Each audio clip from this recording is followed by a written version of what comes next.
Série de palestras de Neville Goddard. Rádio Talk, Estação Queca. Julho de 1951. Primeira palestra. Seja o que você deseja, seja o que você acredita.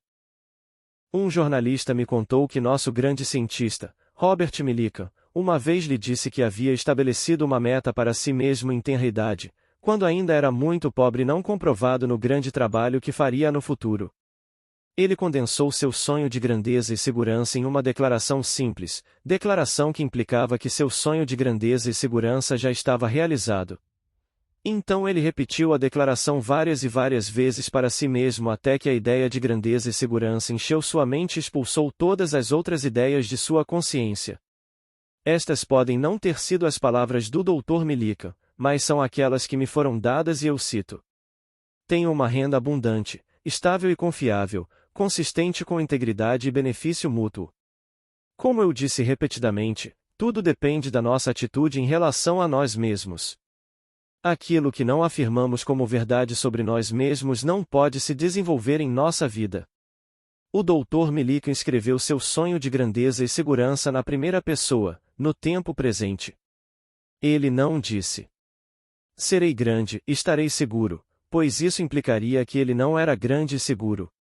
Em vez disso, ele fez de seu sonho futuro um fato presente. Tenho, disse ele, uma renda abundante, estável e confiável, consistente com integridade e benefício mútuo. O sonho futuro deve se tornar um fato presente na mente daquele que busca realizá-lo. Devemos experimentar na imaginação o que experimentaríamos na realidade no evento de atingirmos nosso objetivo, pois a alma imaginando-se em uma situação assume os resultados desse ato imaginário. Se ela não se imagina em uma situação, ela está sempre livre do resultado.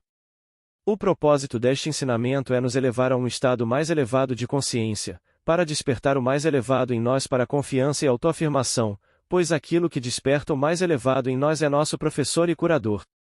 A primeira palavra de correção ou cura é sempre: levante-se. Se quisermos entender a razão para este comando constante da Bíblia para levantar-se, devemos reconhecer que o universo compreendido internamente é uma série infinita de níveis e o homem é o que ele é de acordo com onde ele está nessa série. À medida que somos elevados em consciência, nosso mundo se remodela em harmonia com o nível ao qual somos elevados. Aquele que se levanta de sua oração como um homem melhor, sua oração foi atendida. Para mudar o estado atual, nós, como o Dr. Millikan, devemos nos elevar a um nível mais alto de consciência. Essa elevação é realizada afirmando que já somos aquilo que queremos ser, assumindo o sentimento do desejo realizado. O drama da vida é psicológico, que fazemos acontecer por nossas atitudes, e não por nossos atos.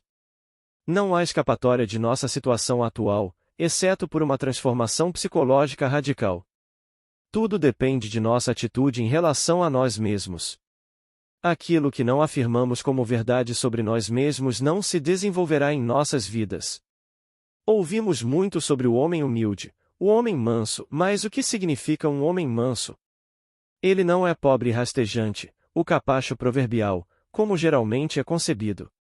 Homens que se fazem vermes aos seus próprios olhos perderam a visão daquela vida, a semelhança da qual é o verdadeiro propósito do Espírito transformar esta vida.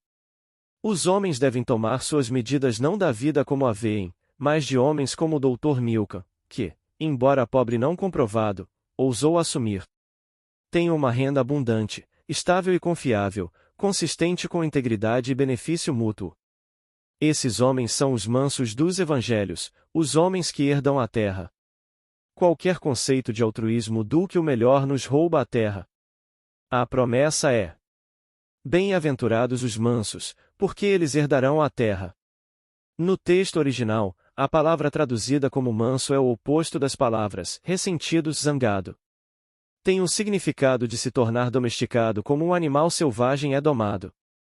Depois que a mente é domada, ela pode ser comparada a uma videira, da qual se pode dizer: eis esta videira. Eu achei uma árvore selvagem cuja força desenfreada havia inchado em galhos irregulares. Mas eu podei a planta, e ela cresceu temperada em seu vão gasto de folhas inúteis, e se enroscou como você vê nesses cachos limpos e cheios para retribuir a mão que sabiamente a feriu. Um homem manso é um homem autodisciplinado. Ele é tão disciplinado que vê apenas o melhor, ele pensa apenas no melhor. Ele é aquele que cumpre a sugestão. Irmãos, tudo que é verdadeiro, tudo que é honesto, tudo que é justo, tudo que é puro, tudo que é amável, tudo que é de boa fama, se há alguma virtude, se há algum louvor, pensem nessas coisas. Nós nos elevamos a um nível mais alto de consciência, não porque refreamos nossas paixões, mas porque cultivamos nossas virtudes. Na verdade, um homem manso é um homem em controle total de seus humores, e seus humores são os mais elevados, pois ele sabe que deve manter um humor elevado se quiser andar com o mais elevado. Acredito que todos os homens podem, como o Dr. Millikan, mudar o curso de suas vidas.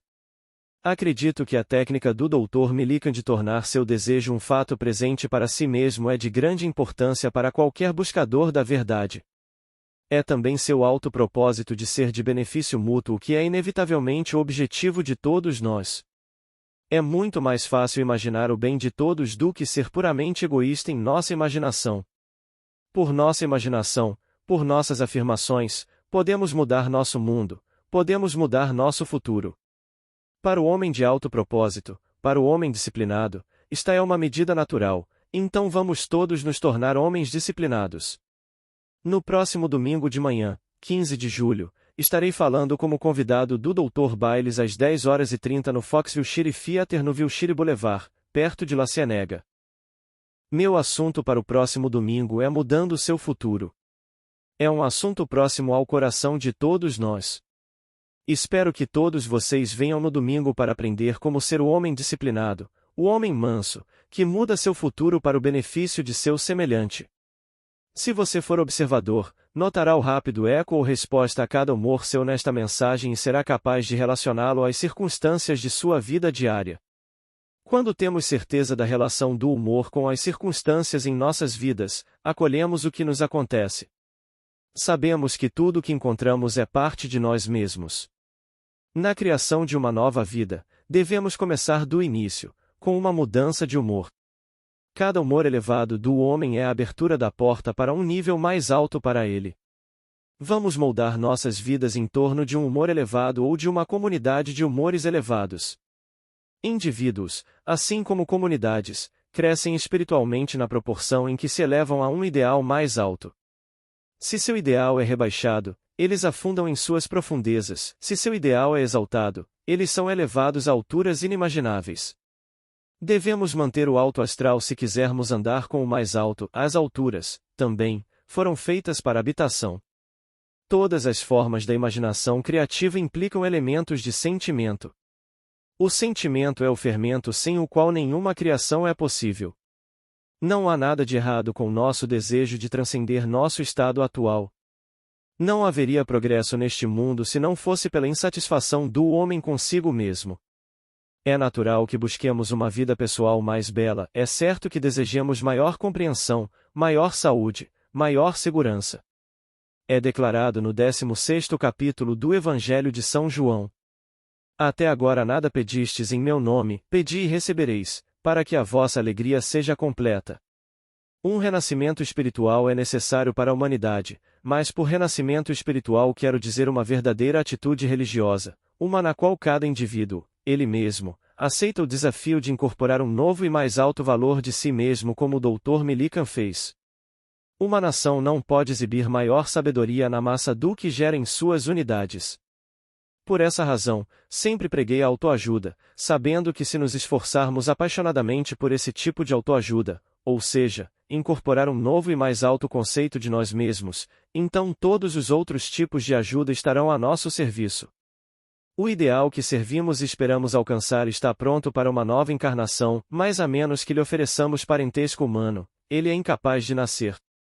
Devemos afirmar que já somos aquilo que esperamos ser e viver como se fossemos, sabendo como o Dr. Millikan, que nossa suposição, embora falsa para o mundo exterior, se persistir, se solidificará em fato.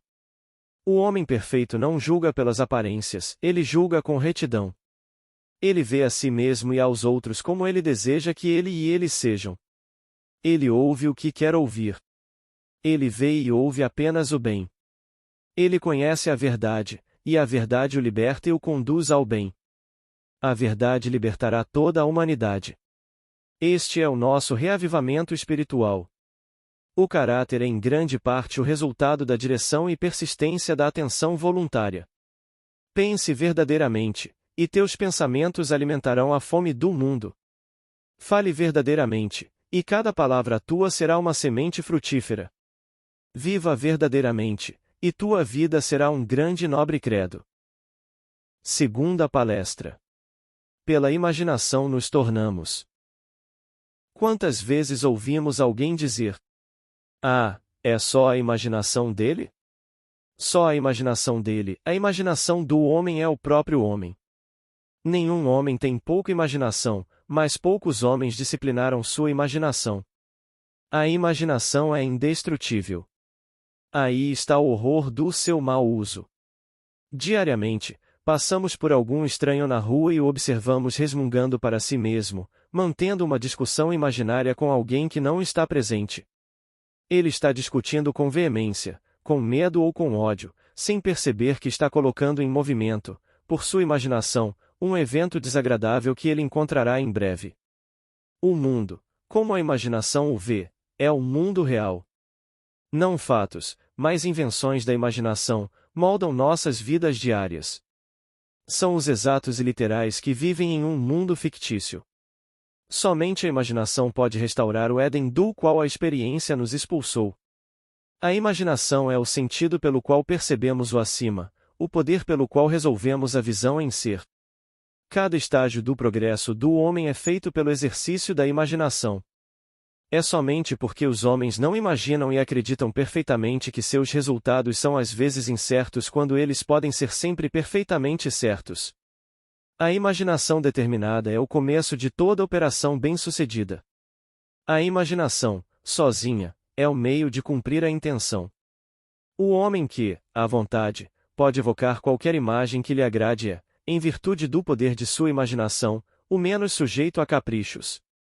O solitário ou cativo pode, pela intensidade da imaginação e do sentimento, afetar miríades para que ele possa agir por meio de muitos homens e falar por meio de muitas vozes. Nunca deveríamos ter certeza, escreveu William Butler Yeats em suas Ideias do Bem e do Mal, de que não foi uma mulher pisando no lagar que iniciou essa mudança sutil na mente dos homens, ou que a paixão não começou na mente de algum pastorzinho, iluminando seus olhos por um momento antes de seguir seu caminho. Deixe-me contar a história de uma amiga muito querida minha, na época figurinista do Music Hall em Nova York.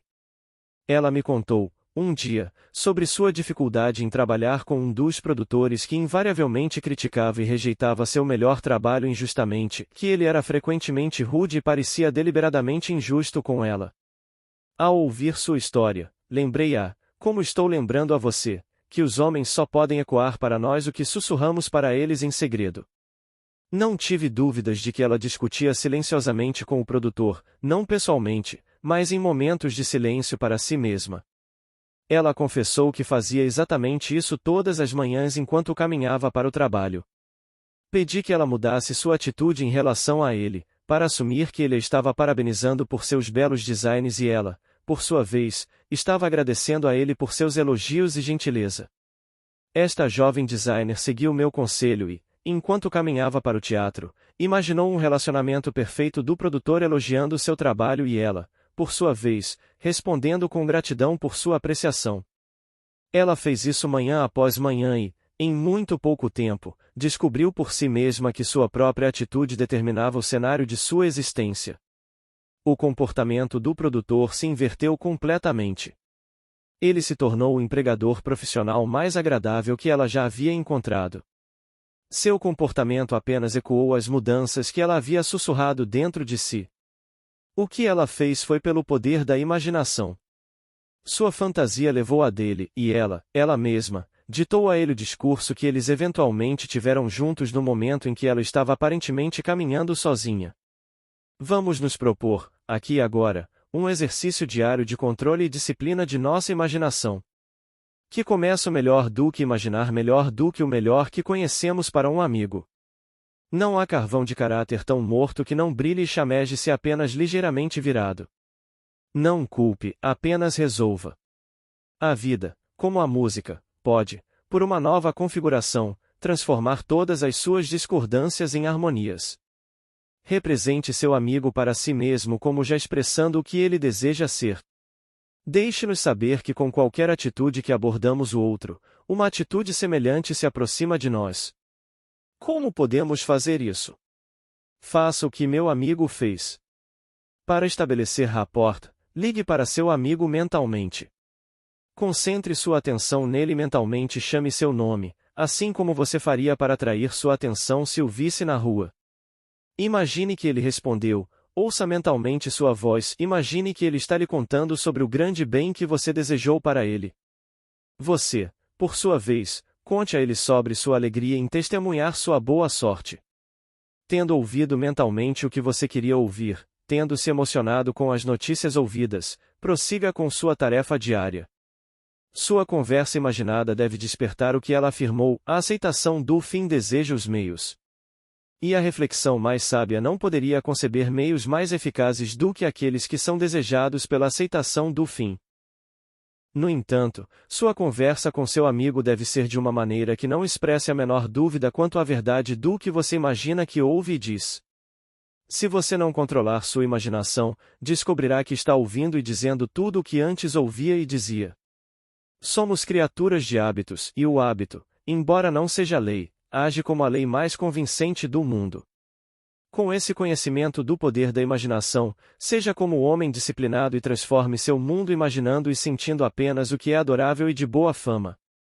A bela ideia que você desperta em si mesmo não deixará de despertar sua afinidade nos outros.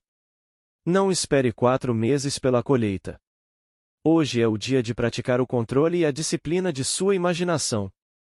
O homem só é limitado pela fraqueza de atenção e pobreza de imaginação. O grande segredo é uma imaginação controlada e uma atenção bem sustentada, firme e repetidamente focada no objeto a ser realizado. Agora é o tempo aceitável para darmos beleza em vez de cinzas, alegria em vez de pranto, louvor em vez de espírito angustiado, para que se chamem árvores de justiça, plantação do Senhor, para que ele seja glorificado. Agora é o momento de controlar nossa imaginação e atenção. Por controle, não quero dizer restrição por força de vontade, mas sim cultivo por amor e compaixão. Com tanto do mundo em desacordo, não podemos enfatizar muito fortemente o poder do amor imaginativo. Amor imaginativo, esse é meu assunto no próximo domingo de manhã, quando falarei pelo Dr. Bailes enquanto ele estiver de férias. Os serviços serão realizados como sempre no Foxville Shire Theater na Wilshire Boulevard, perto de La Cienega às 10h30. Como o mundo é, assim é o indivíduo, deve ser alterado para como o indivíduo é, assim é o mundo. E espero poder trazer a cada um de vocês presentes o verdadeiro significado das palavras de Zacarias. Fale cada um a verdade ao seu próximo e que nenhum de vocês imagine o mal em seu coração contra o seu próximo. Que desafio maravilhoso para você e para mim! Como um homem pensa em seu coração, assim ele é. Como um homem imagina, assim ele é. Segure firme o amor em sua imaginação. Ao criar um ideal dentro de sua esfera mental, você pode se aproximar dessa imagem ideal até se tornar um e o mesmo com ela, transformando-se nela, ou melhor, absorvendo suas qualidades no próprio âmago do seu ser. Nunca, nunca, perca de vista o poder que está dentro de você. O amor imaginativo eleva o invisível à vista e nos dá água no deserto. Ele constrói para a alma seu único lugar adequado de permanência. Beleza, amor e tudo de bom são o jardim, mas o amor imaginativo é o caminho para o jardim. Semeie uma conversa imaginária, você colherá um ato. Semeie um ato, você colherá um hábito. Semeie um hábito, você colherá um caráter. Semeie um caráter, você colherá seu destino. Pela imaginação, todos nós estamos colhendo nossos destinos, sejam eles bons, ruins ou indiferentes. A imaginação tem pleno poder de realização objetiva e cada estágio do progresso ou regressão do homem é feito pelo exercício da imaginação. Acredito com William Blake, o que parece ser, é, para aqueles a quem parece ser, e é produtivo das consequências mais terríveis para aqueles a quem parece ser, até mesmo de tormentos, desespero e morte eterna. Pela imaginação e desejo, nos tornamos o que desejamos ser. Vamos afirmar para nós mesmos que somos o que imaginamos. Se persistirmos na suposição de que somos o que desejamos ser, nos transformaremos naquilo que imaginamos ser. Nascemos por um milagre natural de amor e por um breve espaço de tempo nossas necessidades foram todas o cuidado de outro. Nessa verdade simples está o segredo da vida. Exceto pelo amor, não podemos viver verdadeiramente. Nossos pais em suas individualidades separadas não têm poder para transmitir vida. Então, voltamos à verdade básica de que a vida é fruto do amor. Portanto, sem amor, sem vida. Portanto, é racional dizer que Deus é amor. O amor é nosso direito de nascença. O amor é a necessidade fundamental da nossa vida. Não vá em busca daquilo que você é. Aqueles que vão em busca do amor apenas manifestam sua própria falta de amor e os sem amor nunca encontram o amor. Somente os amorosos encontram o amor e nunca precisam buscá-lo. Terceira palestra. Oração atendida. Você já teve uma oração respondida? O que os homens não dariam só para ter certeza de que quando orassem, algo definitivo aconteceria. Por essa razão, eu gostaria de dedicar um tempinho para ver por que algumas orações são respondidas e outras aparentemente caem em terra seca. Quando orardes, crede que recebereis, e recebereis. Crede que recebeis é a condição imposta ao homem. A menos que acreditemos que recebemos, nossa oração não será respondida. Uma oração concedida implica que algo é feito em consequência da oração que de outra forma não teria sido feito. Portanto, aquele que ora é a fonte da ação, a mente que dirige e aquele que concede a oração. Tal responsabilidade o homem se recusa a assumir, pois a responsabilidade, ao que parece, é o pesadelo invisível da humanidade. Todo o mundo natural é construído sobre a lei. No entanto, entre a oração e sua resposta, não vemos tal relação. Sentimos que Deus pode responder ou ignorar nossa oração, que nossa oração pode atingir o alvo ou pode errar. A mente ainda não está disposta a admitir que Deus se sujeita às suas próprias leis. Quantas pessoas acreditam que há, entre a oração e sua resposta, uma relação de causa e efeito? Vamos dar uma olhada nos meios empregados para curar os 10 leprosos, conforme relatado no 17º capítulo do Evangelho de São Lucas. O que nos impressiona nessa história é o método que foi usado para elevar sua fé à intensidade necessária. Somos informados de que os 10 leprosos apelaram a Jesus para ter misericórdia deles, isto é, para curá-los. Jesus ordenou que fossem e se mostrassem aos sacerdotes, e enquanto iam, eram purificados. A lei mosaica exigia que quando um leproso se recuperasse de sua doença, ele deveria se mostrar ao sacerdote para obter um certificado de saúde restaurada. Jesus impôs um teste à fé dos leprosos e forneceu um meio pelo qual sua fé poderia ser elevada à sua potência total. Se os leprosos se recusassem a ir, eles não tinham fé, e, portanto, não poderiam ser curados. Mas, se eles obedecessem a ele, a plena realização do que sua jornada implicava surgiria em suas mentes enquanto eles iam e esse pensamento dinâmico os curaria. Então, lemos, enquanto iam, eram purificados. Você, sem dúvida, já ouviu muitas vezes as palavras daquele antigo hino inspirador: ó, que paz muitas vezes perdemos, ó, que dor desnecessária suportamos, tudo porque não levamos tudo a Deus em oração. Eu mesmo cheguei a essa convicção por meio da experiência, sendo levado a refletir sobre a natureza da oração. Acredito na prática e na filosofia do que os homens chamam de oração, mas nem tudo que recebe esse nome é realmente oração. A oração é a elevação da mente para aquilo que buscamos. A primeira palavra de correção é sempre levante-se. Sempre eleve a mente para aquilo que buscamos. Isso é facilmente feito assumindo o sentimento do desejo realizado. Como você se sentiria se sua oração fosse atendida? Bem, assuma esse sentimento até que você experimente na imaginação o que você experimentaria na realidade se sua oração fosse atendida. Oração significa entrar em ação mentalmente. Significa manter a atenção na ideia do desejo realizado até que ela preencha a mente e afaste todas as outras ideias da consciência. Esta afirmação de que a oração significa entrar em ação mentalmente e manter a atenção na ideia do desejo realizado até que ela preencha a mente e afaste todas as outras ideias da consciência, não significa que a oração seja um esforço mental, um ato de vontade. Pelo contrário, a oração deve ser contrastada com um ato de vontade. A oração é uma rendição. Significa abandonar-se ao sentimento do desejo realizado. Se a oração não traz resposta, há algo errado com a oração e a falha geralmente está em muito esforço. Séria confusão surge na medida em que os homens identificam o estado de oração com um ato de vontade, em vez de contrastá-lo com um ato de vontade.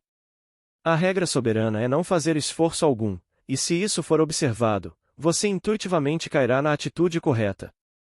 Criatividade não é um ato de vontade, mas uma receptividade mais profunda, uma suscetibilidade mais aguçada. A aceitação do fim, a aceitação da prece respondida, encontra os meios para sua realização. Sinta-se no estado da prece respondida até que o estado preencha a mente e afaste todos os outros estados de sua consciência.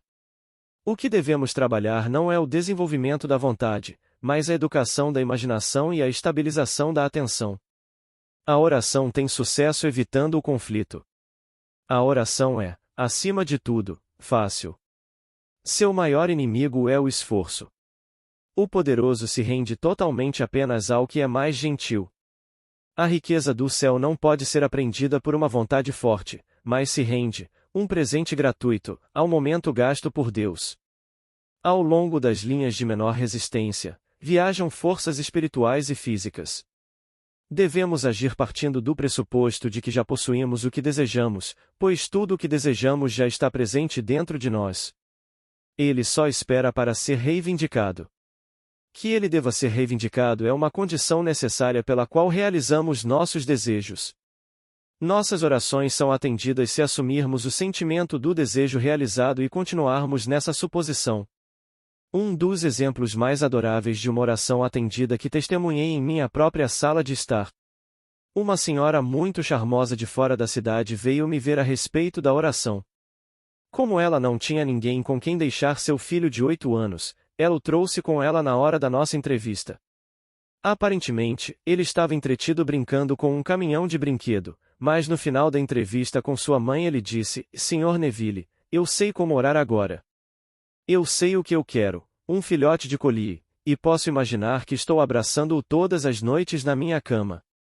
Sua mãe explicou a ele e a mim as impossibilidades de sua oração, o custo do filhote, seu lar confinado, até mesmo sua incapacidade de cuidar do cachorro adequadamente. O menino olhou nos olhos da mãe e simplesmente disse: Mas, mãe, eu sei rezar agora. E ele rezava. 2 meses depois, durante uma semana da bondade com os animais em sua cidade, todas as crianças da escola foram solicitadas a escrever uma redação sobre como amariam e cuidariam de um animal de estimação. Você adivinhou a resposta. Sua redação, entre as 5.000 enviadas, ganhou o prêmio, e esse prêmio, entregue pelo prefeito da cidade ao rapaz, era um filhote de collie. O menino realmente assumiu o sentimento de seu desejo realizado, abraçando e amando seu filhote todas as noites. A oração é um ato de amor imaginativo que será o assunto da minha mensagem no próximo domingo de manhã às 10h30 no Foxville City Theater no Wilshire Boulevard perto de La Cienega. É meu desejo, no próximo domingo, que eu possa explicar a vocês, como o jovem rapaz, podem se render às belas imagens de seus desejos e persistir em sua oração, mesmo que a vocês, como o rapaz, seja dito que seus desejos são impossíveis. A necessidade de persistência na oração nos é mostrada na Bíblia. Qual de vocês, perguntou Jesus, irá procurá-lo à meia-noite e lhe dirá: Amigo, empresta-me 3 pães, pois um amigo meu chegou de uma viagem, e não tenho nada para lhe oferecer, e ele, de dentro, responderá: Não me incomodes, a porta já está fechada e meus filhos estão comigo na cama, não posso me levantar para te dar. Digo-vos que, embora ele não se levante para lhe dar, porque é seu amigo, contudo, por causa da sua importunação, se levantará e dará quantos ele precisar. Lucas 2. A palavra traduzida como importunidade significa, literalmente, descaramento descarado. Devemos persistir até conseguirmos imaginar-nos na situação da oração respondida. O segredo do sucesso é encontrado na palavra perseverança. A alma, imaginando-se no ato, assume os resultados do ato. Não imaginando-se no ato, ela está sempre livre do resultado. Experimente na imaginação o que você experimentaria na realidade se você já fosse o que você quer ser, e você assumirá o resultado desse ato. Não experimente na imaginação o que você quer experimentar na realidade e você estará sempre livre do resultado. Quando orardes, crede que recebeis, e recebereis. Deve-se persistir até que se alcance seu amigo em um nível mais elevado de consciência. Ele deve persistir até que seu sentimento do desejo realizado tenha toda a vivacidade sensorial da realidade. A oração é um sonho acordado controlado. Se quisermos orar com sucesso, precisamos fixar nossa atenção para observar o mundo como ele seria visto por nós se nossa oração fosse respondida. A atenção constante não exige nenhuma faculdade especial, mas exige controle da imaginação. Devemos estender nossos sentidos, observar nossa relação alterada com o mundo e confiar nessa observação. O novo mundo não está ali para ser compreendido, mas para ser sentido, para ser tocado. A melhor maneira de observá-lo é estar intensamente ciente dele. Em outras palavras, podemos, ouvindo como se ouvíssemos e olhando como se víssemos, realmente ouvir vozes e ver cenas de dentro de nós mesmos que de outra forma não seriam audíveis ou visíveis. Com nossa atenção focada no estado desejado, o mundo exterior desmorona e então o mundo, como a música, por um novo cenário, transforma todas as suas discordâncias em harmonias. A vida não é uma luta, mas uma rendição. Nossas orações são respondidas pelos poderes que invocamos, não por aqueles que exercemos. Enquanto os olhos percebem, a alma está cega, pois o mundo que nos move é aquele que imaginamos, não o mundo ao nosso redor. Devemos render todo o nosso ser ao sentimento de ser o nobre que queremos ser. Se algo for retido, a oração é em vão. Muitas vezes somos privados de nosso alto objetivo por nosso esforço para possuí-lo. Somos chamados a agir sob a suposição de que já somos o homem que gostaríamos de ser. Se fizermos isso sem esforço, experimentando na imaginação o que experimentaríamos na carne se tivéssemos percebido nosso objetivo, descobriremos que, de fato, o possuímos. O toque de cura está em nossa atitude. Não precisamos mudar nada além de nossa atitude em relação a ele. Assuma uma virtude se você não a tem, assuma o sentimento de seu desejo realizado. Reze por minha alma, mais coisas são feitas pela oração do que este mundo sonha. Quarta palestra. Meditação. Muitas pessoas me dizem que não conseguem meditar.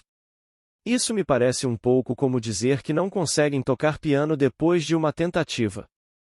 A meditação, como em toda arte ou expressão, requer prática constante para resultados perfeitos. Um pianista verdadeiramente grande, por exemplo, sentiria que não conseguiria tocar o seu melhor se perdesse um dia de prática. Se perdesse uma semana ou um mês de prática, saberia que até mesmo seu público mais desinformado reconheceria seus defeitos. Assim é com a meditação. Se praticarmos diariamente com alegria neste hábito diário, nós a aperfeiçoamos como uma arte. Acho que aqueles que reclamam da dificuldade na meditação não a tornam uma prática diária, mas sim, esperam até que algo urgente apareça em seu mundo e então, por meio de um ato de vontade, tentam fixar sua atenção no estado desejado. Mas eles não sabem que a meditação é a educação da vontade, pois quando a vontade e a imaginação estão em conflito, a imaginação invariavelmente vence. Os dicionários definem meditação como fixar a atenção em, como planejar na mente, como inventar e olhar para frente, e engajar-se em pensamento contínuo e contemplativo. Muita bobagem foi escrita sobre meditação. A maioria dos livros sobre o assunto não leva o leitor a lugar nenhum, pois não explicam o processo de meditação. Tudo o que a meditação significa é uma imaginação controlada e uma atenção bem sustentada. Simplesmente mantenha a atenção em uma certa ideia até que ela preencha a mente e afaste todas as outras ideias da consciência. O poder da atenção mostra-se a garantia segura de uma força interior.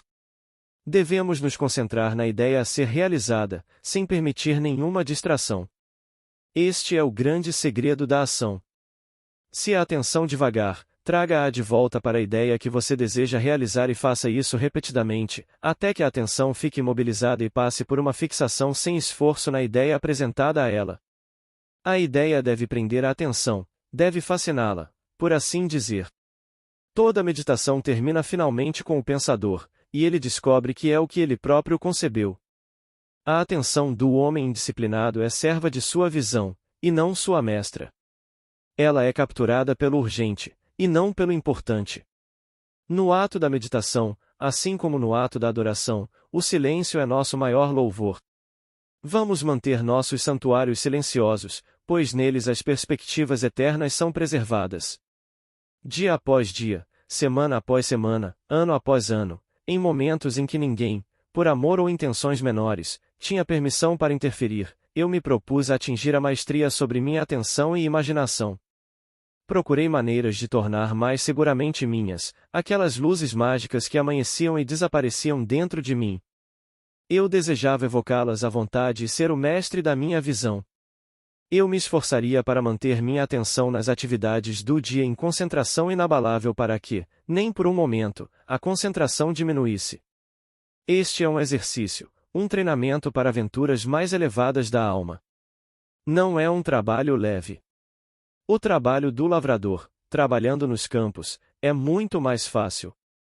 Impérios não enviam legiões tão rapidamente para obstruir a revolta, pois tudo o que está vivo em nós corre pelas rodovias nervosas do corpo para frustrar nosso humor meditativo. O belo rosto de alguém que amamos brilha diante de nós para nos encantar de nossa tarefa. Velhas inimizades e medos nos assediaram. Se formos tentados a descer por essas vistas, descobrimos, depois de uma hora de reflexão, que fomos atraídos para longe. Abandonamos nossa tarefa e esquecemos daquela fixidez de atenção que nos propusemos alcançar. Que homem é que tenha controle total de sua imaginação e atenção? Uma imaginação controlada e atenção constante, firme e repetidamente focada na ideia a ser realizada, é o começo de todas as operações mágicas. Se ele persistir por semanas e meses, mais cedo ou mais tarde, por meio da meditação, ele cria em si mesmo um centro de poder. Ele entrará em um caminho que todos podem percorrer, mas no qual poucos viajam. É um caminho dentro de si mesmo onde os pés primeiro vacilam na sombra e na escuridão, mas que depois se torna brilhante por uma luz interior. Não há necessidade de dons especiais ou gênio. Quinta palestra. A Lei da Assunção. O grande místico, William Blake, escreveu há quase 200 anos. O que parece ser, é, para aqueles a quem parece ser e é produtivo das consequências mais terríveis para aqueles a quem parece ser. Agora, a princípio, esta joia mística parece um pouco envolvida, ou na melhor das hipóteses, um jogo de palavras, mas não é nada disso. Ouça com atenção. O que parece ser, é, para aqueles a quem parece ser. Isso certamente é bastante claro. É uma verdade simples sobre a lei da suposição e um aviso das consequências de seu uso indevido. O autor da Epístola aos Romanos declarou no 14º capítulo: Eu sei, e estou persuadido pelo Senhor Jesus, que não há nada impuro em si mesmo, mas para aquele que considera alguma coisa imunda, para esse é impura. Vemos por isso que não é uma percepção superior, mas uma cegueira cega que lê na grandeza dos homens alguma pequenez com a qual ela por acaso é familiar, pois o que parece ser, é, para aqueles a quem parece ser. Experimentos conduzidos recentemente em duas de nossas principais universidades revelaram esta grande verdade sobre a lei da suposição. Eles declararam em seus comunicados aos jornais que, após 2000 experimentos, chegaram à conclusão de que o que você vê quando olha para algo não depende tanto do que está lá, mas da suposição que você faz quando olha. O que você acredita ser um mundo físico real é, na verdade, apenas um mundo presumido. Em outras palavras, você não definiria seu marido da mesma forma que sua mãe faria. No entanto, vocês dois estão definindo a mesma pessoa. Seu relacionamento particular com uma coisa influencia seus sentimentos em relação a essa coisa e faz com que você veja nela um elemento que não está lá. Se seu sentimento na questão é um elemento próprio, ele pode ser expulso. Se for uma distinção permanente no estado considerado, não pode ser expulso. A coisa a fazer é tentar. Se você pode mudar sua opinião sobre o outro, então o que você agora acredita dele não pode ser absolutamente verdadeiro, mas relativamente verdadeiro. Os homens acreditam na realidade do mundo externo porque não sabem como focar e condensar seus poderes para penetrar sua fina crosta. Estranhamente, não é difícil penetrar essa visão dos sentidos. Para remover o véu dos sentidos, não empregamos grande esforço, o mundo objetivo desaparece quando desviamos nossa atenção dele. Temos apenas que nos concentrar no estado desejado para vê-lo mentalmente, mas para dar realidade a ele para que se torne um fato objetivo, devemos focar nossa atenção no estado desejado até que ele tenha toda a vivacidade sensorial e sentimento de realidade. Quando, por meio da atenção concentrada, nosso desejo parece possuir a distinção e o sentimento da realidade, quando a forma do pensamento é tão vívida quanto a forma da natureza, demos a ela o direito de se tornar um fato visível em nossas vidas. Cada homem deve encontrar os meios mais adequados à sua natureza para controlar sua atenção e concentrá-la no estado desejado. Acho que o melhor estado para mim é a meditação, um estado relaxado semelhante ao sono, mas um estado no qual ainda estou conscientemente no controle da minha imaginação e sou capaz de fixar minha atenção em um objeto mental. Se for difícil controlar a direção da sua atenção enquanto estiver nesse estado semelhante ao sono, você pode achar olhar fixamente para um objeto muito útil. Não olhe para sua superfície, mas sim para dentro e além de qualquer objeto simples, como uma parede, um tapete ou qualquer objeto que possua profundidade. Organize-o para retornar o mínimo de reflexão possível. Imagine, então, que nessa profundidade você está vendo e ouvindo o que quer ver e ouvir até que sua atenção esteja exclusivamente ocupada pelo estado imaginado. No final da sua meditação, quando você acorda do seu sonho controlado acordado, você sente como se tivesse retornado de uma grande distância. O mundo visível que você havia excluído retorna à consciência e, por sua própria presença, informa que você foi auto-enganado a acreditar que o objeto da sua contemplação era real, mas se você permanecer fiel à sua visão, essa atitude mental sustentada dará realidade às suas visões e elas se tornarão fatos concretos visíveis em seu mundo. Defina seu ideal mais elevado e concentre sua atenção sobre esse ideal até que você se identifique com ele. Assuma a sensação de ser isso, a sensação que seria sua se você agora o incorporasse em seu mundo. Essa suposição, embora agora negada por seus sentidos, se persistida, se tornará um fato em seu mundo. Você saberá quando tiver conseguido fixar o estado desejado na consciência simplesmente olhando mentalmente para as pessoas que conhece. Esta é uma verificação maravilhosa de si mesmo, pois suas conversas mentais são mais reveladoras do que suas conversas físicas. Se, em suas conversas mentais com os outros, você fala com eles como fazia antes, então você não mudou seu conceito de si mesmo, pois todas as mudanças de conceitos de si mesmo resultam em um relacionamento alterado com o mundo. Lembre-se do que foi dito antes. O que você vê quando olha para algo não depende tanto do que está lá, mas da suposição que você faz quando olha. Portanto, a suposição do desejo realizado deve fazer você ver o mundo mentalmente como veria fisicamente se sua suposição fosse um fato físico. O homem espiritual fala ao homem natural por meio da linguagem do desejo. A chave para o progresso na vida e para a realização dos sonhos está na pronta obediência à voz. A obediência sem hesitação à sua voz é uma suposição imediata do desejo realizado. Desejar um estado é tê-lo. Como disse Pascal. Você não teria me procurado se já não tivesse me encontrado. O homem, ao assumir o sentimento do desejo realizado e então viver e agir com base nessa convicção, muda seu futuro em harmonia com sua suposição. Mudar seu futuro é o direito inalienável dos indivíduos amantes da liberdade. Não haveria progresso no mundo se não fosse pelo descontentamento divino no homem que o impele a níveis cada vez mais altos de consciência. Escolhi esse assunto tão próximo do coração de todos nós, mudando seu futuro, para minha mensagem no próximo domingo de manhã. Terei a grande alegria de falar pelo Dr. Bailes enquanto ele estiver de férias. O culto será realizado às 10h30 no Foxville City Theater, na Wilshire Boulevard, perto da La Cienega Boulevard. Já que o direito de mudar nosso futuro é nosso direito de nascença como filhos de Deus, aceitemos seu desafio e aprendamos exatamente como fazê-lo. Mais uma vez hoje, falando em mudar seu futuro, desejo enfatizar a importância de uma transformação real do eu, não meramente uma ligeira alteração de circunstâncias que, em questão de momentos, nos permitirá escorregar de volta para o velho homem insatisfeito. Em sua meditação, permita que os outros o vejam como viriam se esse novo conceito de si fosse um fato concreto. Você sempre parece aos outros a personificação do ideal que inspira. Portanto, na meditação, quando você contempla os outros, você deve ser visto por eles mentalmente como seria visto por eles fisicamente se sua concepção de si mesmo fosse um fato objetivo. Ou seja, na meditação, você imagina que eles o veem expressando esse homem mais nobre que você deseja ser. Se você assume que é o que quer ser, seu desejo é realizado e, na realização, todo anseio de ser é neutralizado. Isso também é uma excelente verificação de si mesmo para saber se você realmente conseguiu ou não mudar o eu. Você não pode continuar desejando o que foi realizado. Em vez disso, você está com vontade de agradecer por um presente recebido. Seu desejo não é algo que você trabalha para realizar, é reconhecer algo que você já possui.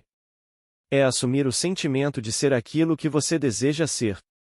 Acreditar e ser são um. O concebedor e sua concepção são um. Portanto, aquilo que você concebe a si mesmo nunca pode estar tão distante a ponto de estar perto, pois proximidade implica separação. Se tu podes crer, todas as coisas são possíveis ao que crê. A fé é a substância das coisas esperadas, a evidência das coisas ainda não vistas. Se você assume que é aquele mais fino e nobre que deseja ser, verá os outros como eles estão relacionados à sua alta suposição. Todos os homens iluminados desejam o bem dos outros. Se é o bem do outro que você busca, você deve usar a mesma contemplação controlada. Na meditação, você deve representar o outro para si mesmo como já sendo ou tendo a grandeza que você deseja para ele. Quanto a você, seu desejo pelo outro deve ser intenso. É através do desejo que você se eleva acima de sua esfera atual e o caminho do anseio à realização é encurtado à medida que você experimenta na imaginação tudo o que experimentaria na carne se você ou seu amigo fossem a personificação do desejo que você tem por si mesmo ou por ele. A experiência me ensinou que esta é a maneira perfeita de atingir meus grandes objetivos para os outros, assim como para mim mesmo. No entanto, meus próprios fracassos me condenariam se eu insinuasse que dominei completamente o controle da minha atenção. Posso, no entanto, com o antigo professor dizer: uma coisa eu faço, esquecendo-me das coisas que ficam para trás, e avançando para as coisas que estão diante de mim, prossigo em direção ao alvo pelo prêmio. Sexta palestra. Verdade. Gostaria de fazer a cada um de vocês que me ouvem hoje uma pergunta que deve estar próxima do coração de todos nós a respeito da verdade. Se um homem conhecido por vocês como um assassino invadisse sua casa e perguntasse o paradeiro de sua mãe, você diria a ele onde ela estava? Você diria a verdade? Você diria? Eu não me arrisco, espero que não. No mais místico dos evangelhos, no Evangelho de São João, lemos: conhecereis a verdade, e a verdade vos libertará. Aí está um desafio para todos nós. A verdade vos libertará.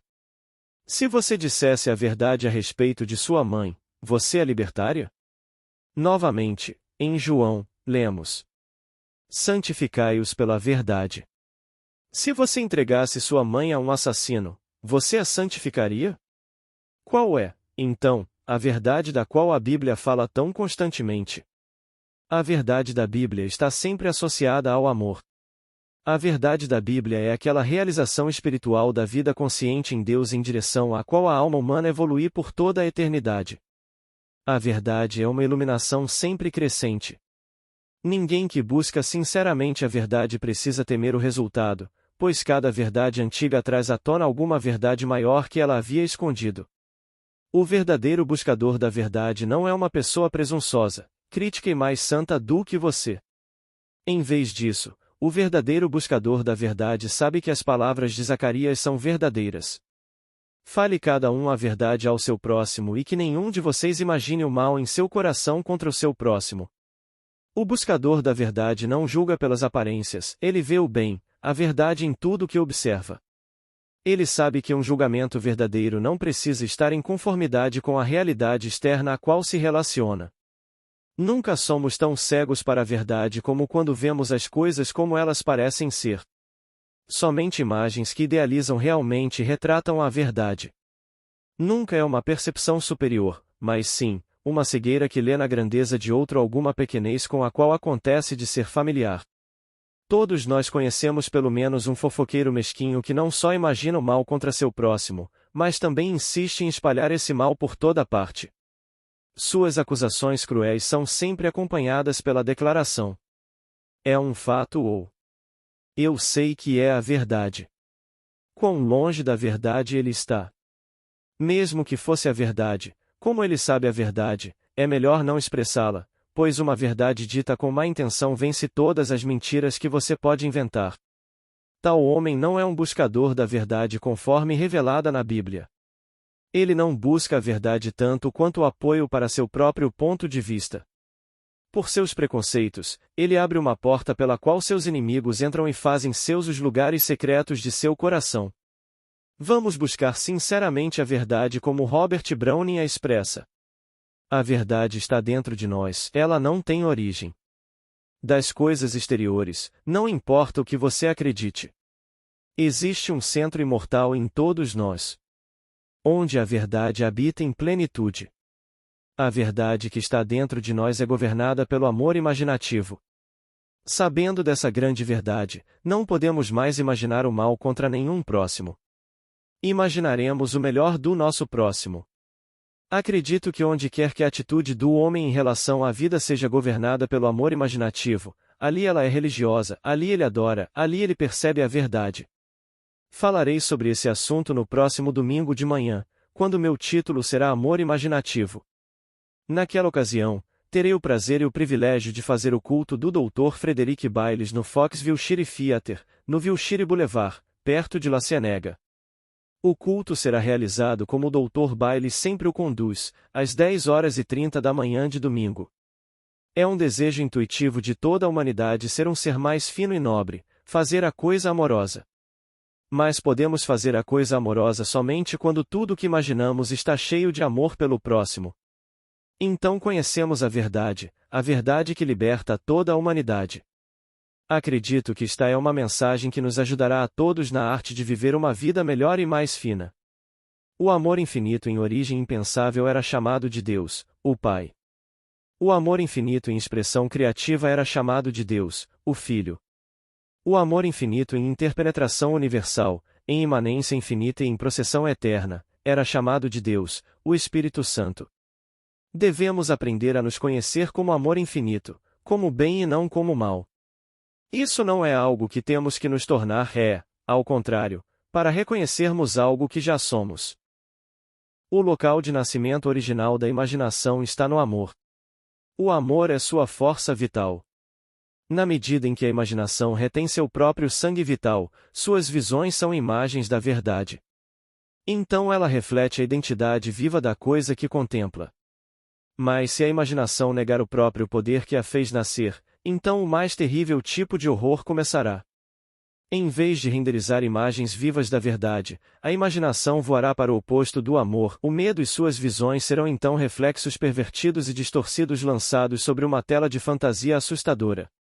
Em vez de ser o poder supremamente criativo, ela se tornará o agente ativo da destruição. Onde quer que a atitude do homem em relação à vida seja verdadeiramente imaginativa, ali o homem e Deus estão fundidos em unidade criativa. Lembre-se de que o amor é sempre criativo, causativo em todas as esferas, da mais alta à mais baixa. Nunca existiu pensamento, palavra ou ação que não fosse causado pelo amor, ou por seu oposto, medo de algum tipo, mesmo que fosse apenas um desejo de um objetivo não muito digno. Amor e medo são a mola mestra de nossa maquinaria mental. Tudo é um pensamento antes de se tornar uma coisa. Eu sugiro a busca de um ideal elevado para fazer um fato de ser se tornar um fato de consciência e fazer isso treinando a imaginação para perceber que a única atmosfera na qual realmente vivemos, nos movemos e temos nosso ser é o amor infinito. Deus é amor. O amor nunca falha. O espírito criativo infinito é amor. O desejo que fez com que a consciência infinita incondicionada se condicionasse em milhões de formas sensíveis é o amor. O amor considerado como uma abstração, à parte de um objeto, é impensável. O amor não é amor se não houver amado. O amor só se torna pensável em relação, em processo, em ato. Vamos reconhecer com Blake que, aquele que não viver pelo amor deve ser subjugado pelo medo, e estabelecer para nós mesmos os mais altos ideais para amar e viver. Mas nossos mais altos ideais não abençoam a menos que desçam e tomem forma.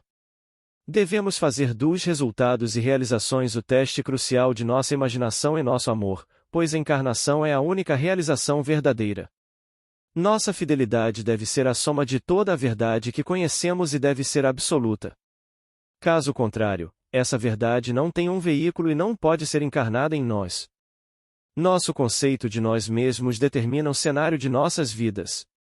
Somos sempre nossos próprios carcereiros. As portas da prisão que pensávamos fechadas estão realmente entreabertas, esperando que vejamos a verdade. O homem sempre se cerca da verdadeira imagem de si mesmo, disse Emerson. Todo espírito constrói para si uma casa e além de sua casa, um mundo, e além de seu mundo, um céu. Saiba então que o mundo existe para você o fenômeno é perfeito. O que somos, isso só podemos ver. Tudo o que Adão tinha, tudo o que César podia, você tem e pode fazer. Adão chamou sua casa de céu e terra. César chamou sua casa de Roma. Você talvez chame a sua de ofício de sapateiro, ou 100 acres de terra, ou sótão de estudioso. No entanto, linha por linha, e ponto por ponto, seu domínio é tão grande quanto o deles, embora sem nomes tão belos. Construa, portanto, seu próprio mundo e tão rápido quanto você conformar sua vida à ideia pura em sua mente, isso revelará suas grandes proporções. A verdade é nossa realidade interior secreta, a causa, o significado, a relação de nossas vidas com todas as coisas. Que a verdade nos carregue para o céu, expandindo nossas concepções, aumentando nossa compreensão até que conheçamos a verdade e sejamos feitos livres. 7ª palestra. Pedra, água ou vinho? Foi meu privilégio e prazer dirigir-me às audiências dominicais do Dr. Frederic Bailes nos últimos anos. Hoje, devo estender o privilégio de falar a vocês, sua audiência invisível do rádio. Esta será uma série de palestras muito práticas, pois meus assuntos serão extraídos em grande parte da Bíblia, o mais espiritual de todos os livros. E estou firmemente convencido de que tudo o que é mais profundamente espiritual é, na realidade, mais diretamente prático. Todos os erros cometidos na interpretação bíblica vêm de tomar declarações cuja intenção é espiritual e mística e aplicar esses princípios ou estados a pessoas, lugares ou épocas. Em um sentido, nenhuma palavra da Escritura é verdadeira de acordo com a letra. No entanto, eu digo que cada palavra é verdadeira, mas as Escrituras são verdadeiras somente como ele pretendia aqueles que as falaram, elas são verdadeiras como Deus pretendia, não como o homem as quer. Uma interpretação espiritual e simbólica sozinha produz verdade, enquanto uma aceitação literal não traz lucro algum. A Bíblia contém elementos históricos, mas estes são sempre usados como linguagem figurativa de grandes ideias. A narrativa do Evangelho deve ser estudada para que possamos conhecer. Não transmite conhecimento imediatamente. Conhecer é um processo gradual. Uma experiência interior progressiva. Deus se revela dentro de nós conforme somos capazes de recebê-lo. Os significados profundos sempre foram reconhecidos parcialmente por poucos, como será descoberto ao consultar os escritos dos videntes de todas as eras passadas. Ao atribuir à Bíblia seu significado próprio, é necessário lembrar que, como escrituras místicas, ela lida principalmente, não com coisas materiais ou pessoas, mas com significações espirituais. A Bíblia não é endereçada ao sentido externo ou à razão, mas à alma. Seu objetivo não é fornecer um relato histórico da vida física, mas exibir as possibilidades espirituais da humanidade em geral, pois a religião não é, por natureza, histórica e dependente de eventos sensíveis reais, mas consiste em processos como fé e redenção. Estes, sendo interiores a todos os homens, subsistem independentemente do que qualquer homem em particular tenha feito em qualquer momento. O valor perene da Bíblia é seu valor simbólico. Há grandes controvérsias sobre o que é e o que não é histórico na Bíblia, mas lembremos que se pudéssemos resolver todas as questões históricas amanhã, isso não nos daria religião, nem daria à Bíblia um valor duradouro. Tudo depende de encontrarmos o valor simbólico dos fatos. Um fato da história passada não tem nada para a religião atual, a menos que se apresente como um símbolo de uma realidade por trás de si. A Bíblia é uma revelação da verdade expressa em simbolismo divino. Do ponto de vista literal, a formulação pode às vezes ser confusa. É o simbolismo, sozinho, que é precioso e digno de nossos melhores esforços para elucidar. Toda a Escritura foi escrita a partir do mistério interior e não com um sentido místico colocado nela. As histórias escondem um significado subjacente, e a tarefa da interpretação das Escrituras é descobrir essas verdades psicológicas que são expressas nesse simbolismo. Nós, aqui, não estamos preocupados com o significado superficial da Escritura, seja ele razoável ou absurdo, pois em nenhum caso ele constitui a verdade interior que estamos buscando. Ao longo dos séculos, tomamos erroneamente personificação por pessoas, alegoria por história, o veículo que transmitia a instrução pela instrução em si, e o sentido bruto primeiro pelo sentido final pretendido. Na maioria das pequenas coisas da vida, essa confusão é de consequência trivial. Mas o erro que surge quando você leva a confusão para questões de maior importância, como religião, assume proporções gigantescas. Por séculos, os homens têm buscado ansiosamente por pedaços de evidências que possam estar relacionados aos acontecimentos descritos na Bíblia. Enquanto a maioria das pessoas acredita que seus personagens viveram, nenhuma prova de suas vidas na Terra jamais foi encontrada e pode nunca ser encontrada. Isso não é importante, pois os antigos professores não estavam escrevendo história, mas uma lição alegórica de certos princípios básicos, que eles vestiam com o traje da história. A forma das várias histórias da Bíblia é tão distinta de sua substância quanto a forma de um grão de trigo é distinta do germe da vida dentro dele. Assim como os órgãos assimilativos do corpo discriminam entre o alimento que pode ser construído no sistema físico e o alimento que deve ser descartado, assim também as faculdades intuitivas despertas descobrem, sob a alegoria e a parábola, o germe da vida psicológica, e alimentando-se disso, eles rejeitam a ficção que o transmitiu. A Bíblia é o livro mais vendido neste país. É provavelmente o menos lido e certamente o menos compreendido. Em toda a Bíblia, os símbolos de pedra, água e vinho são usados. As pedras da Bíblia são suas verdades literais. Os 10 mandamentos, dizem-nos, foram escritos em pedra.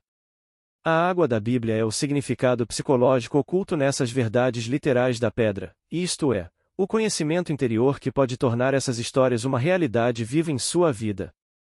O vinho que você deve fazer para si mesmo através do uso sábio desta água viva ou verdade psicológica. Esta é uma necessidade absoluta para o homem verdadeiramente religioso. Foi isso que Sir Walter Scott quis dizer quando afirmou: a maior educação do homem é aquela que ele dá a si mesmo. Na manhã de domingo, falarei sobre: você é pedra, água ou vinho? Estarei no culto do Dr. Bailes às 10h30 no Foxville City Theater na Wilshire Boulevard perto de La Cienega. Quando ouvirem esta mensagem, vocês podem se perguntar: você é pedra, água ou vinho? Vocês podem julgar se sua compreensão da Bíblia é meramente literal, psicológica ou verdadeiramente espiritual e, portanto, profundamente prática. A Bíblia é, do começo ao fim, toda sobre transcender a violência que caracteriza o nível atual de ser da humanidade. Ela afirma a possibilidade de um desenvolvimento de outro nível de ser superando a violência. O ponto de vista adotado é que o objetivo do homem é esse desenvolvimento interior, que é a única psicologia real. Tirar a Bíblia de sua ideia central de renascimento, que significa uma evolução interior e implica a existência de um nível superior, é não entender nada de seu real significado. A palavra de Deus, isto é, o ensinamento psicológico da Bíblia, é para tornar o homem diferente, primeiro no pensamento e depois no ser, para que ele se torne um novo homem ou nasça de novo. Sempre que uma atitude inteiramente nova entra na vida de uma pessoa, o renascimento psicológico até certo ponto ocorreu. O homem quer ser melhor, não diferente. A Bíblia não fala de ser melhor, mas de outro homem, um homem renascido. Aquele que não nascer de novo, não pode ver o reino de Deus. Aquele que não nascer da água e do Espírito não pode entrar no reino de Deus.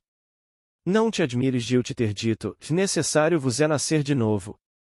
Os 10 mandamentos foram escritos em tábuas de pedra para aqueles incapazes de ver qualquer significado mais profundo.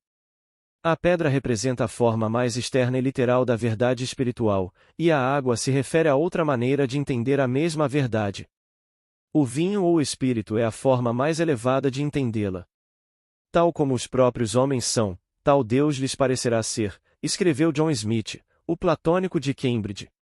O Deus do moralista é, antes de tudo, um grande juiz e mestre-escola. O Deus da ciência é a lei vital impessoal e inflexível. O Deus do selvagem é o tipo de chefe que ele próprio seria se tivesse a oportunidade. A conduta de nenhum homem será mais elevada do que sua concepção de Deus, e sua concepção de Deus é determinada pelo tipo de homem que ele próprio é. Pois tais como os homens são, tal lhes aparecerá Deus.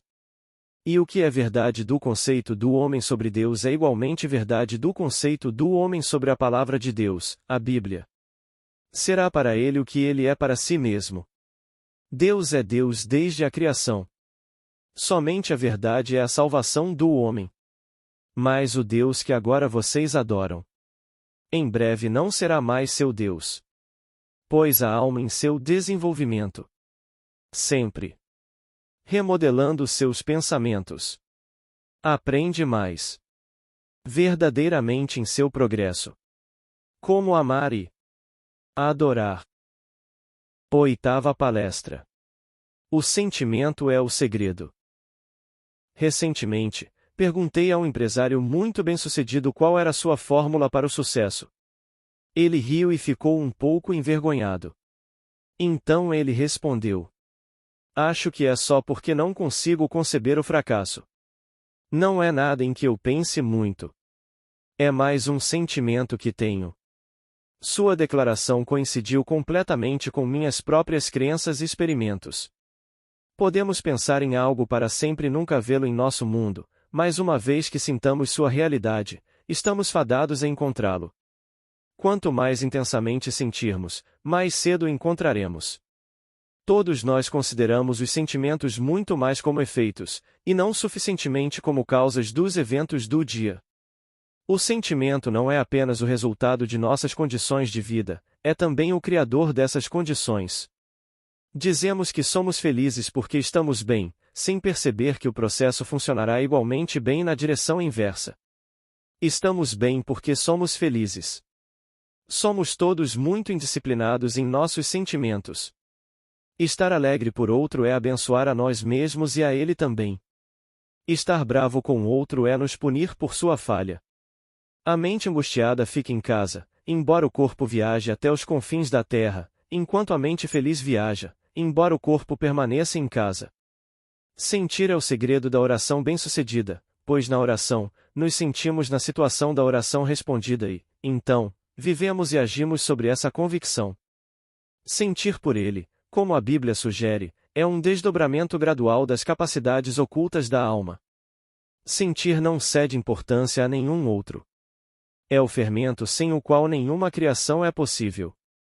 Todas as formas de imaginação criativa implicam elementos de sentimento. Todas as disposições emocionais, o que quer que seja, podem influenciar a imaginação criativa. Sentir por ele não tem finalidade. É uma aquisição, aumentando em proporção à receptividade, que não tem e nunca terá finalidade. Uma ideia que é apenas uma ideia não produz nada e não faz nada. Ela age apenas se for sentida, se for acompanhada por sentimento efetivo. Em algum lugar dentro da alma há um estado de espírito que, se encontrado, significa riqueza, saúde, felicidade para nós. O desejo criativo é inato no homem. Toda a sua felicidade está envolvida neste impulso de criar. Como os homens não sentem perfeitamente, os resultados de suas orações são incertos, quando poderiam ser perfeitamente certos.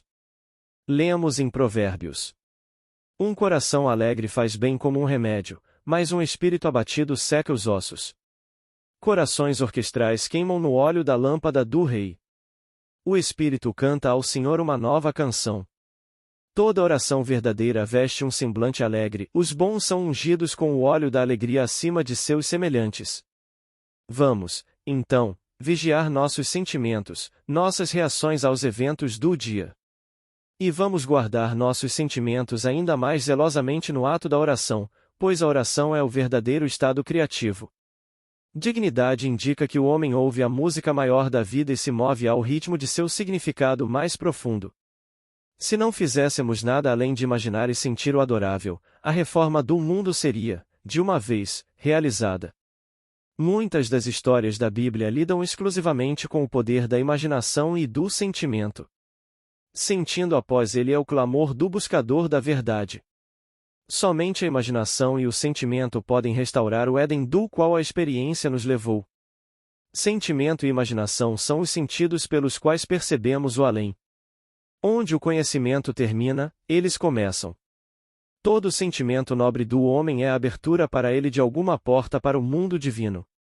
Vamos medir os homens, não pela altura de suas cidades, mas pela magnificência de suas imaginações e sentimentos.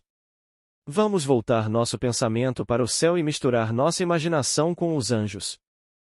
O mundo que nos move é aquele que imaginamos, não o mundo que nos cerca. Na imaginação estão os continentes inexplorados e a grande aventura futura do homem. Essa consciência de não finalidade em sentir por Deus tem sido a experiência de todos os sinceros apalpadores em direção a Deus. Eles percebem que sua concepção do infinito tem se aprofundado e se expandido constantemente com a experiência. Aqueles que se esforçam para pensar o significado da experiência e coordená-la com o resto do nosso conhecimento são os místicos filosóficos. Aqueles que tentam desenvolver a faculdade em si mesmos e aprofundar a experiência são os místicos práticos ou experimentais. Alguns, e entre eles os maiores, tentaram fazer as duas coisas. A religião começa na experiência subjetiva. Religião é o que um homem faz com sua solidão, pois na solidão somos compelidos à experiência subjetiva. É da atitude religiosa que falarei no próximo domingo de manhã. Esta será a última manhã de domingo em que farei o culto para o Dr. Bailes nesta temporada. O culto será realizado às 10h30 no Foxville Shire Theater na Wilshire Boulevard, perto de La Cienega. Uma verdadeira atitude religiosa é a salvação do homem. Deus nunca muda, somos nós que estamos mudando, nossos olhos espirituais estão cada vez mais aguçados, e esta ampliação da verdade nos trará uma paz interior cada vez maior. A melhor defesa contra o ataque enganoso à nossa visão mental e moral é o olho espiritual ou o olho de Deus. Em outras palavras, um ideal espiritual que não pode ser alterado pelas circunstâncias, um código de honra pessoal e integridade em nós mesmos e boa vontade e amor aos outros. Não o que tu és, nem o que tu foste, contempla Deus com seus olhos misericordiosos, mas o que tu queres ser. Pelas veias do homem mais humilde da terra corre o sangue real do ser. Portanto, vamos olhar para o homem através dos olhos do amor imaginativo que é realmente ver com o olho de Deus. Sob a influência do olho de Deus, o ideal surge do real como a água é eterizada pelo sol na nuvem de imagens. Coisas completamente distantes estão presentes ao olho espiritual. O olho de Deus torna o sonho futuro um fato presente. Não 4 meses para colher, olhe novamente, se persistirmos nessa visão, um dia surgiremos com a distância em nossos olhos, e tudo o que fica, estagnado nas proximidades de repente não terá importância. Deixaremos isso de lado enquanto passamos para nosso objetivo distante. O homem que realmente se encontra não pode fazer outra coisa senão deixar-se guiar pelo amor. Ele tem olhos puros demais para contemplar a iniquidade. Nossa capacidade de ajudar os outros será proporcional à nossa capacidade de controlar e ajudar a nós mesmos. No dia em que um homem alcança a vitória sobre si mesmo, a história descobrirá que ter sido uma vitória sobre seu inimigo.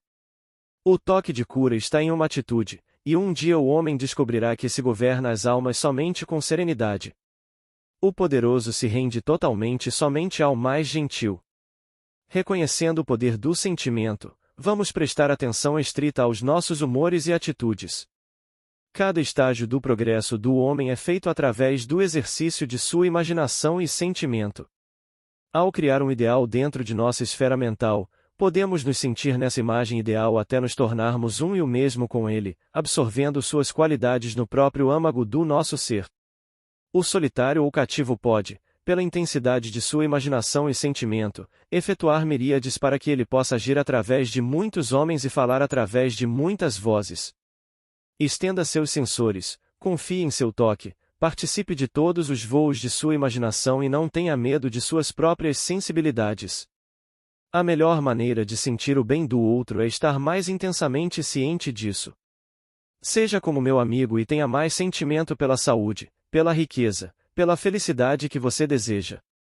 As ideias não abençoam a menos que desçam do céu e tomem corpo. Faça dos resultados ou realizações o teste crucial da verdadeira imaginação. Ao observar esses resultados, você determinará preencher suas imagens com amor e caminhar com um humor elevado e nobre, pois você saberá com o poeta. O que você planta, você colhe. Veja os campos ali. O gergelim era gergelim, o milho era milho. O silêncio e a escuridão sabiam. Assim nasce o destino do homem. Nona palestra. Afirme a realidade da sua própria grandeza. Na criação de um novo modo de vida, devemos começar do começo, com nossa própria regeneração individual. A formação de organizações, corpos políticos, corpos religiosos, corpos sociais não é suficiente. O problema que vemos é mais profundo do que percebemos. A revolução essencial deve acontecer dentro de nós mesmos. Tudo depende da nossa atitude em relação a nós mesmos. Aquilo que não afirmamos dentro de nós mesmos nunca pode se desenvolver em nosso mundo. Esta é a religião pela qual vivemos, pois a religião começa na experiência subjetiva, como a caridade, começa em casa. Transformai-vos pela renovação da vossa mente é a fórmula antiga e não há outra. Tudo depende da atitude do homem em relação a si mesmo. Aquilo que ele não pode ou não quer reivindicar como verdadeiro sobre si mesmo nunca pode evoluir em seu mundo. O homem está constantemente olhando ao redor de seu mundo e perguntando: o que deve ser feito? O que vai acontecer? Quando ele deveria se perguntar: quem sou eu? Qual é meu conceito de mim mesmo? Se quisermos ver o mundo como um lugar melhor e mais grandioso, precisamos afirmar a realidade de um ser melhor e mais grandioso dentro de nós. O propósito final do meu ensinamento é apontar o caminho para essa consumação. Estou tentando mostrar a vocês como o homem interior deve se reajustar, qual deve ser a nova premissa de sua vida, para que ele possa perder sua alma no nível que ele agora conhece e encontrá-la novamente no alto nível que ele busca. É impossível para o homem ver algo além do conteúdo de sua própria consciência, pois nada tem existência para nós, exceto através da consciência que temos disso. O homem ideal está sempre buscando uma nova encarnação, mas a menos que nós mesmos lhe ofereçamos parentesco humano, ele é incapaz de nascer. Nós somos o meio pelo qual a redenção da natureza da lei da crueldade deve ser efetuada.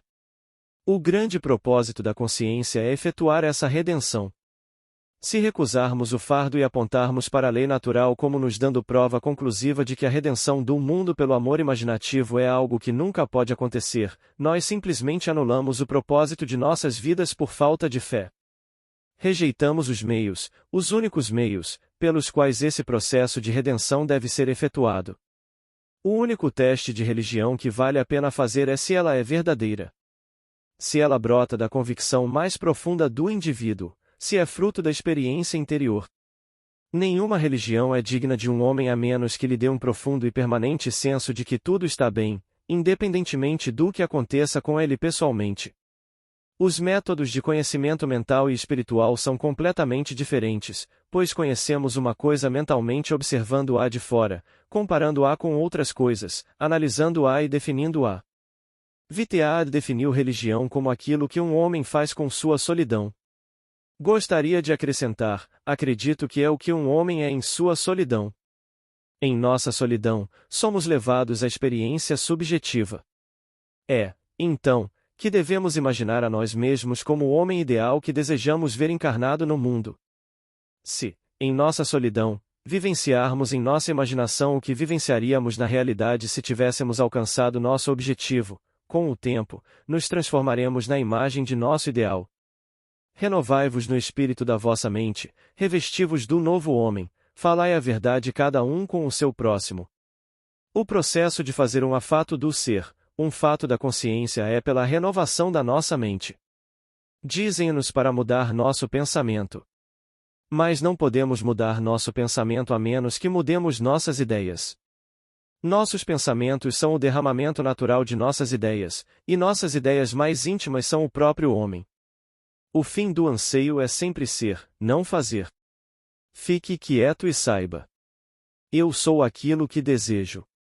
Esforce-se sempre por ser. Reformas externas são inúteis se seu coração não for reformado. O céu não é acessado ao refrear nossas paixões, mas sim, cultivando nossas virtudes. Uma ideia antiga não é esquecida de forma inconstante, ela é expulsa por novas ideias. Ela desaparece quando uma ideia totalmente nova e absorvente ocupa nossa atenção. Velhos hábitos de pensar e sentir, como folhas mortas de carvalho, permanecem até serem empurrados para longe por novas.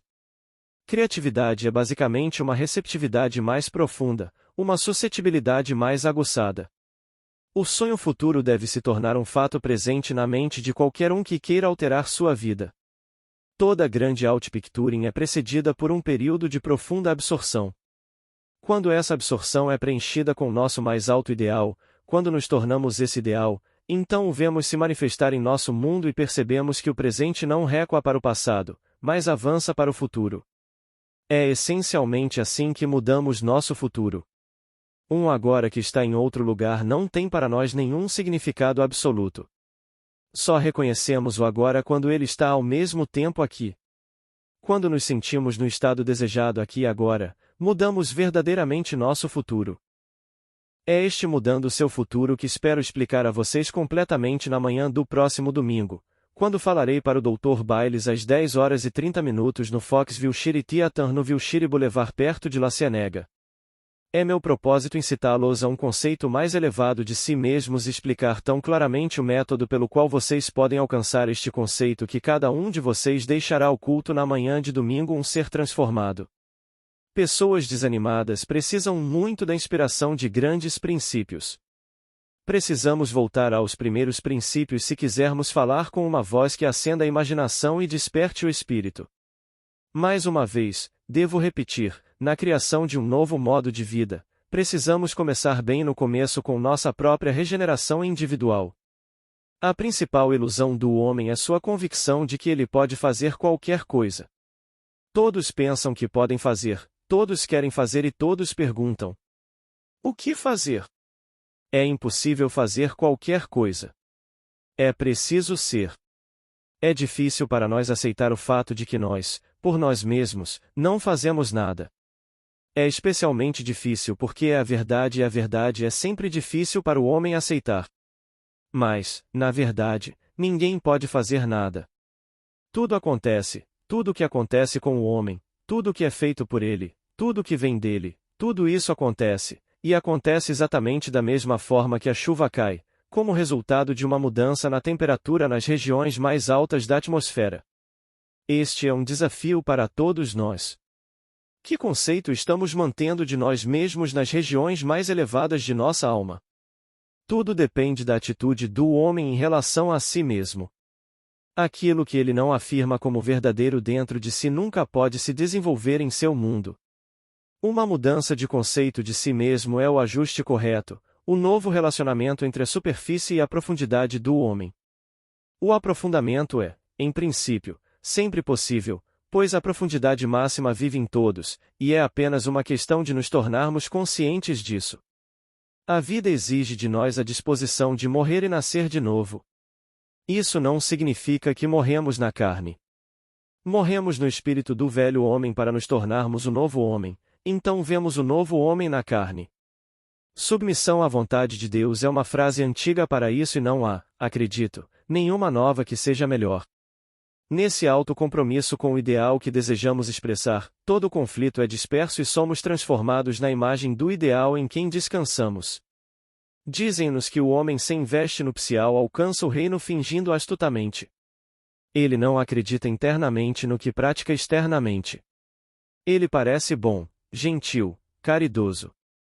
Ele usa as palavras certas, mas internamente não acredita em nada. Chegando à luz forte daqueles muito mais conscientes do que ele deixa de enganar. Uma vestimenta nupcial significa um desejo de união. Ele não tem desejo de se unir com o que ensina, mesmo que o que ensina seja a verdade.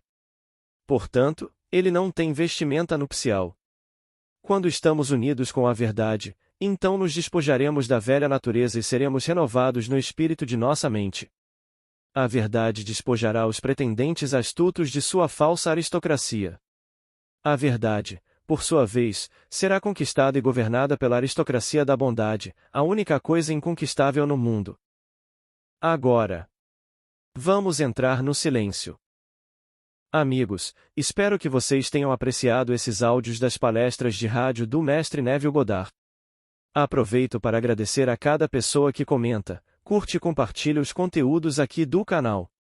Isso tem contribuído muito para que o YouTube leve esses ensinamentos a mais pessoas. Também gostaria de convidar, a quem quiser, e sentir no coração, a ser membro aqui do canal. O custo é bem pequeno e vai auxiliar demais com o meu trabalho. Lembrando que a assinatura pode ser cancelada a qualquer momento. Muito obrigada. Paz e bênçãos na vida de todos.